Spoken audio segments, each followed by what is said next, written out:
የተከበራችሁ የሀገራችን ህዝቦች የፊታችን እሁድ ሶስተኛው አገራዊና ክልላዊ ምርጫ ይካሄዳል። ተቃዋሚዎች እንደሚሉት ስርዓት እንጂ አደገኛ ቦዘን የሚባል ነገር የለም እያለ ወደ ጥፋት ሊሰማራ የሚችልን ኃይል በስሜት አያነሳሳም።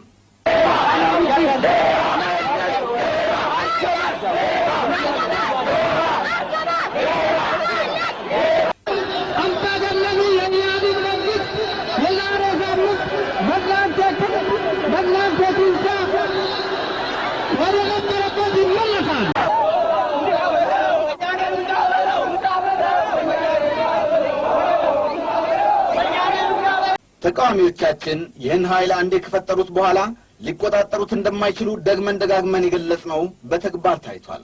ይህን ኃይል የመቆጣጠር ችሎታ ያለው በመንግስትና በህዝብ እጅ ነው።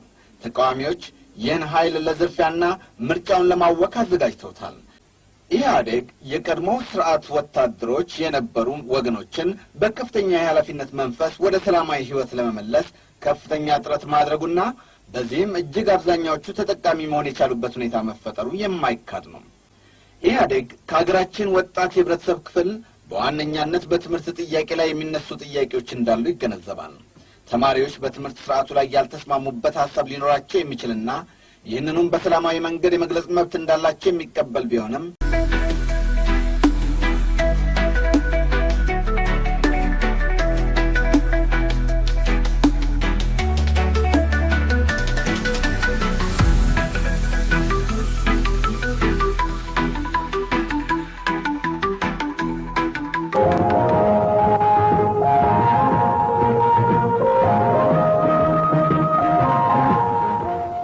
የተከበራችሁ የሀገራችን ህዝቦች የፊታችን እሁድ ሶስተኛው አገራዊና ክልላዊ ምርጫ ይካሄዳል። የምርጫው ሂደት በአገራችን አዲስ ምዕራፍ የከፈተ መሆኑ ተመስክሮለታል። ኢህአዴግ ከወጣቱም ሆነ ከስርዓቱ ጋር ተደባልቆ መታየት የሌለበት የአደገኛ ቦዘኔነት ችግር የማህበረሰባችን እውነታ መሆኑን አጥብቆ ይገነዘባል። አደገኛ ቦዘኔነትን መቅረፍ የሚቻለው በዋነኛነት በልማት እንደሆነ አምነን ልማትን ለማፋጠን ተረባርበናል። በተለይ አነስተኛና ጥቃቅን የንግድና የምርት ተቋማት በማስፋፋት ልማትን ለማጎልበት ባደረግነው ጥረት በዚህ ጎራ ሊሰለፉ ይችሉ የነበሩ በርካታ ዜጎችን እድል አቃንተናል። በአገራችን ህግና ስርዓት እንዲከበር ባደረግነው ጥረትም ከአደገኛ ቦዘኔነት ጋር ተያይዞ በሁሉም ወገን ላይ ሊደርስ የሚችለውን ጉዳት ቀንሰናል። የአደገኛ ቦዘኔነት ችግር ሰለባ የሆኑ ወገኖች የትኛውንም የፖለቲካ ፓርቲ የመደገፍ ወይም የመቃወም ካርድ በእጃቸው ካለም የመምረጥ ወይም ያለመምረጥ ህገ መንግስታዊ መብት እንዳላቸውም ይቀበላል። ሆኖም የአደገኛ ቦዘኔነት ማህበራዊ ችግር ሰለባ የሆኑትን ወገኖች ችግሮች እውነታውን ሳይሸፋፍን ለመፍታት ይሞክራል እንጂ ተቃዋሚዎች እንደሚሉት ስርዓት እንጂ አደገኛ ቦዘኔ የሚባል ነገር የለም እያለ ወደ ጥፋት ሊሰማራ የሚችልን ኃይል በስሜት አያነሳሳም።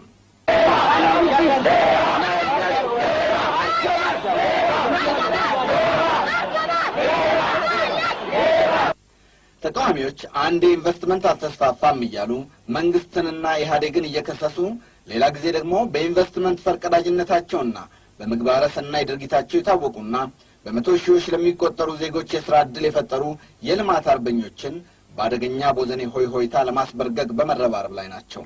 እንደ ኢያሪኮ በጩኸት የፈረሰ አገር የለምና ይህ የጥፋት ኃይሎች ጩኸት በምድረ በዳ ተውጦ መቅረቱ ባያጠያይቅም ለሰላምና ልማት ወዳዶች ሁሉ መልካም ዜና አለመሆኑ ግን መረሳት የለበትም።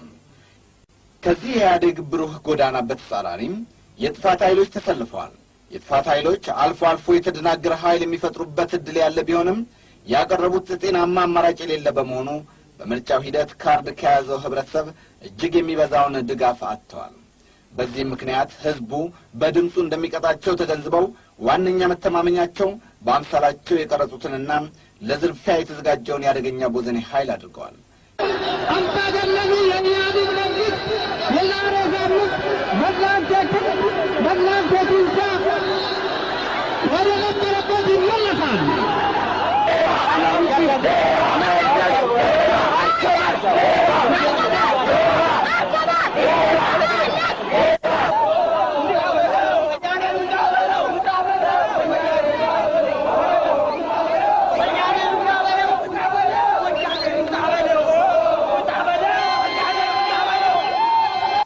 ተቃዋሚዎቻችን ይህን ኃይል አንዴ ከፈጠሩት በኋላ ሊቆጣጠሩት እንደማይችሉ ደግመን ደጋግመን የገለጽነው በተግባር ታይቷል።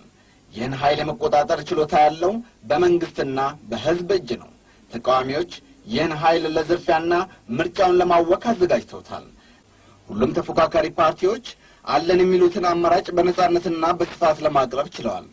ደጋፊዎቻቸውን ያላንዳች ገደብ ማንቀሳቀስ፣ መራጩን ሕዝብ ማግኘትና ማስተማር ከመቻላቸውም በላይ ህልውናቸው በሌለበት አካባቢ ሁሉ የሚያቀርቡት ፕሮግራም ይዘት የፈለገውን ቢሆን በመገናኛ ብዙሃን እንዲደመጡ ሰፊ ዕድል አግኝተዋል። እስከ ነገው ዕለት ድረስም ደጋፊዎቻቸውን በመረጡት ሰላማዊ መንገድ ለማንቀሳቀስ ከፍተኛ ዕድል አግኝተዋል። በዚሁ መሠረት ባለፈው ቅዳሜና እሁድ በአዲስ አበባ ከተማም እንዲሁም ሰሞኑን በተለያዩ ቀናት በየክልሉ ሚሊዮኖች የተሳተፉባቸው ትልልቅ ሰልፎች ተካሂደዋል። ኢህአዴግ መላ የአገራችን ሕዝቦች የኢትዮጵያን የዴሞክራሲ ጉዞ ወደ አዲስ ምዕራፍ ያሸጋገረው የዘንድሮ ምርጫም እስከ መጨረሻው ሰላማዊና ዴሞክራሲያዊ ሆኖ እንዲጠናቀቅ የተቻላቸውን ሁሉ እንዲያደርጉ ጥሪውን ያቀርባል። በተመሳሳይ ሁኔታ በአነስተኛ ንግድ የተሰማሩ ወይም በልዩ ልዩ አነስተኛ አገልግሎት ሰጪ ተቋማት ተሰማርተው በሚከፈለው የግብር መጠን ወይም ፈጽመዋል በተባሉት ጥፋት በተሰጣቸው መቀጮ ያልተስማሙ ወገኖች ሊኖሩ ይችላሉ። ኢህአዴግ እነዚህ ወገኖች በግብር ወይም በመቀጮ ጉዳይ ላይ የያዙትን አቋም የመያዝ መብት እንዳላቸው ይቀበላል። ነገር ግን የእነዚህን ወገኖች ድምፅ ለማግኘት ሲል ተቃዋሚዎች እንደሚያደርጉት ዛሬ ይህን ግብር ሰርዣለሁ፣ ነገ ደግሞ ይህን መቀጮ አንስቻለሁ ብሎ ባዶ ተስፋ ለመስጠት አይፈልግም። እነዚህ ወገኖች ቅሬታ ተሰምቶናል ለማለትም ሆነ ቅሬታቸውን በሰላማዊ መንገድ ለመግለጽ ያላቸውን መብት እያከበረ ይህንኑ በሰላማዊና ሕጋዊ መንገድ ብቻ የመግለጽ ግዴታ እንዳለባቸውም ያምናል። ከዚህ አልፎ ቅሬታ ስላለ ብቻም ሕግና ስርዓቱ በማይፈቅደው መንገድ ፍላጎትን ማራመድ ለህብረተሰባችን መረጋጋትና ለችግሮቻችን ዘላቂ መፍትሄ ማግኘት የማይበጅ እንደሆነ ለማሳወቅ ይወዳል። ኢህአዴግ የቀድሞ ስርዓት ወታደሮች የነበሩ ወገኖችን በከፍተኛ የኃላፊነት መንፈስ ወደ ሰላማዊ ሕይወት ለመመለስ ከፍተኛ ጥረት ማድረጉና በዚህም እጅግ አብዛኛዎቹ ተጠቃሚ መሆን የቻሉበት ሁኔታ መፈጠሩ የማይካድ ነው። ከእነዚህ ወገኖች መካከል በራሳቸውም ሆነ በሌሎች ችግሮች ምክንያት ያልተሳካላቸው ክፍሎች እንደሚኖሩ ይገነዘባል። እነዚህም ሆኑ ኢህአዴግ የቀድሞ ወታደሮችን በጅምላ እንደ ጥፋት ኃይል ተመለከተን የሚል መሰረት የሌለው ቅሬታ የያዙ ክፍሎች በትክክለኛ የሚሆን በተሳሳተ ምክንያት ቅሬታ የመያዝ መብት እንዳላቸውና ይህንንም በሕጋዊና ሰላማዊ መንገድ የመግለጽ መብታቸውን ይቀበላል። ነገር ግን የእነዚህን ወገኖች ድምፅ ለማግኘት ወይም አፋቸውን ለመዝጋት ሲል ያልሆነ ቃል ገብቶ ሊሸነግላቸው አንዳችን ፍላጎት የለውም። የምንገነባው ስርዓት የዴሞክራሲ ስርዓት በመሆኑ እስካሁን የተጠቀሙም ሆኑ ያልተጠቀሙ የቀድሞ ወታደሮች የተሻለ የመጠቀም ዕድል እየተፈጠረላቸው እንደሚሄድ የሚተማመን ቢሆንም ዛሬ ያሉብን የሚሏቸውን ችግሮች ባልባሌ መንገድ እፈታለሁ ብሎ ሊሸነግላቸው አይሻም። ይህ እንደተጠበቀ ሆኖ እነዚህም ወገኖች ቅሬታ ካላቸው ቅሬታቸውን በሕጋዊና በሰላማዊ መንገድ ከመግለጽ ውጪ ሌላ መንገድ የለም ብሎ ያምናል። ኢህአዴግ ከሀገራችን ወጣት የህብረተሰብ ክፍል በዋነኛነት በትምህርት ጥያቄ ላይ የሚነሱ ጥያቄዎች እንዳሉ ይገነዘባል። ተማሪዎች በትምህርት ስርዓቱ ላይ ያልተስማሙበት ሀሳብ ሊኖራቸው የሚችልና ይህንኑም በሰላማዊ መንገድ የመግለጽ መብት እንዳላቸው የሚቀበል ቢሆንም የትምህርት ስርዓታችን ጠቃሚና ለሀገራችን ችግሮች ፍቱን እንደሆነ ደግሞ አሳምሮ ይገነዘባል። ኢህአዴግ በተለይ የሁለተኛ ደረጃ ተማሪዎች ዕድሜያቸው ለመምረጥ ያልደረሰ መሆኑን በመገንዘብ በዚህ ምርጫ ውስጥ በሰፊው ሊያነሳሳና ሊያንቀሳቅሳቸው አልሞከረም። በአንጻሩ ተቃዋሚዎች የምርጫ ሕጉ ከሚፈቅደው ውጪ በሁለተኛ ደረጃ ትምህርት ቤቶች ተገቢ ያልሆነ ቅስቀሳ ለማካሄድ ተረባርበዋል።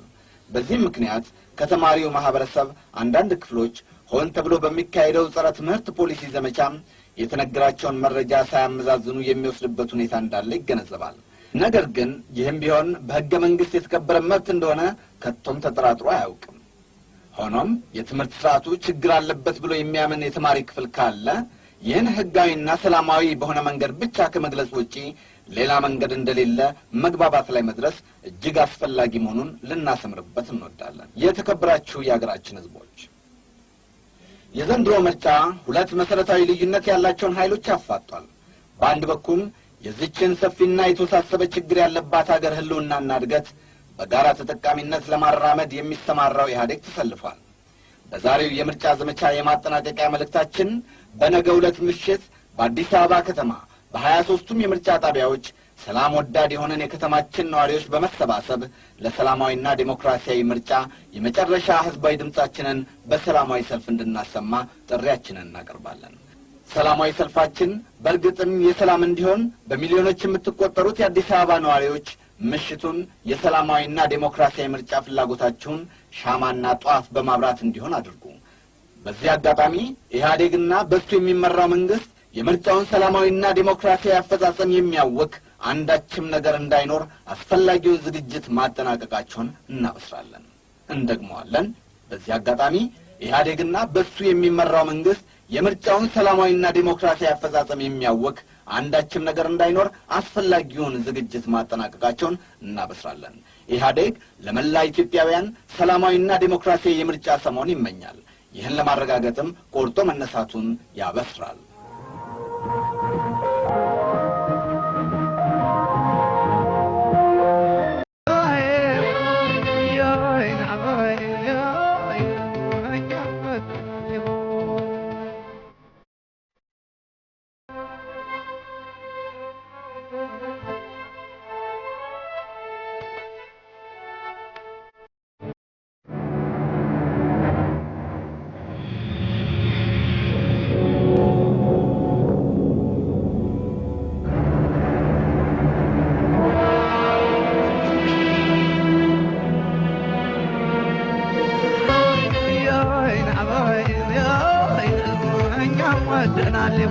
ግሌን ስክሪፕቶ አያሳፍርም።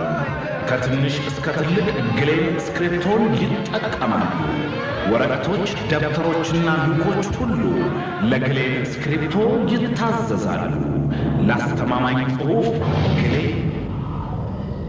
ግሌን። የኢትዮጵያ ፌዴራላዊ ዲሞክራሲያዊ አንድነት መድረክ ባካሄደው ጠቅላላ ጉባኤ አዲስ ሊቀመንበር መረጠ። በዚሁ መሰረት ዶክተር መራራ ጉዲና የድርጅቱ ሊቀመንበር ሆነዋል። ፓርቲው የሥራ አስፈጻሚ አባላትንም መርጧል። ጉባኤው በሀገሪቱ ወቅታዊ ሁኔታና በፓርቲዎች የእርስ በርስ ግንኙነት ላይ መምከሩን አዲሱ የድርጅቱ ሊቀመንበር ተናግሯል ሲል ሪፖርተራችን ፍቃዱ ፈንቴ ዘግቧል።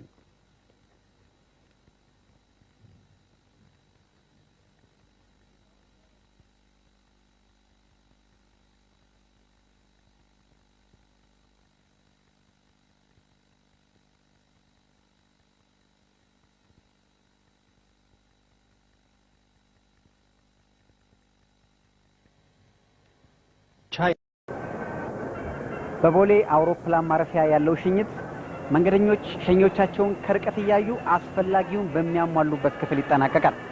እዚህ መንገደኞች መቆያ ክፍል ከተመጣ በኋላ ግን ሁሉም እኩል፣ ሁሉም ብቻውን ነው። ምናልባት ከሀገር መውጣት፣ ከቤተሰብ መለየቱ ይበልጥ እውነት ሆኖ የሚሰማው እዚህ ሳይሆን ይቀራል።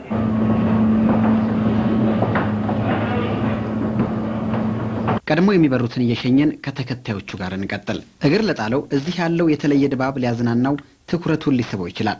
በሸኞች የታጀቡ መንገደኞች ቀልብን ይሰርቃሉ። በመንገደኛውና በቅርብ ሸኞቹ አእምሮ የሚመላለሰው ግን ሌላ ነው። ለምሳሌ ቤሩት እስከምንገባ ድረስ የሚያለቅሱ ልጆች ነበሩ። ከሸኞቹ ውስጥ ከአንቺ ሸኞች ውስጥ? ከእኔ ሸኞች አዎ፣ እናቴ ያለቅሳለች።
እንመርቃቸው ብለን ያዘልቃቸው